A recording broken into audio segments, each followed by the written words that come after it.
Het is bijna Artiesdag, maar ja, vanwege corona is het correct een beetje oors. Geen grote feesten, geen vuurwerk.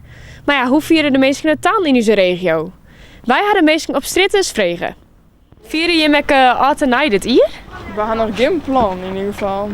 Maar ja, ik denk wel dat we het uiteindelijk gaan vieren. Op een bepaalde manier, maar ik kan er niet even hoe. Dat vieren we dit hier toch maar gewoon thuis, met z'n fjouweren. Ja, dat lijkt het dus beter. Ja. Want de Aaron en Jeren, wie dat heel oors?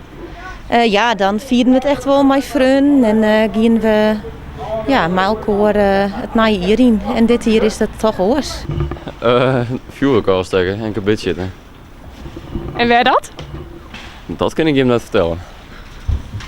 Maar het is dit hier wel oors als oors, minder meesken en hoe kun je hem dat doen? Hoe gaan we dat doen? Ja, dat mag van een goed besluit. Ik denk een beetje besluiten. Gewoon te jaren, denk ik. Te jaren, alleen? Ja, Een glasje bier erbij, ja. carbonaatje. Een stukje rollade of zo. Ja, vieren het altijd met z'n beiden.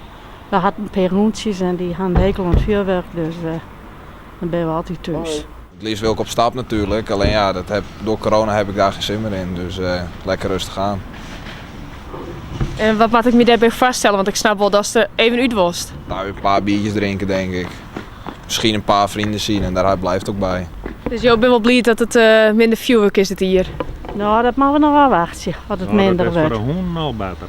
Ja. Dat is voor de hond al beter. En prutte mensen die zeggen wel blij met wel, maar ik denk zou willen dat het ziekenhuis ontlasten mij spel, maar ik denk dat er aan wat andere dingen komen in plaats van brandplakken en zo. Dat zijn de slagers in de hassen krijgen en zo.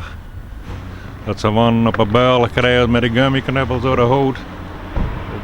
Dat zou ik wel zijn. Ik denk dat ik heel oorskit weer. Want toen voer ik eens naar buiten, dat is hartstikke vuurwerk in de lucht is. En dat jou toch een andere sfeer. Ja. Wat hadden we gekocht? Grondbloemetjes en zo. Ja, zodat ze toch nog een beetje achter in de tuin wat afsteken kunnen. En wat vind jij ervan dat je nu geen vuurwerk mag afsteken? Heel vervelend. Want ik wil heel graag met oud en nieuw naar een hele vriendengroep toe. Dat wat we anders ook altijd doen.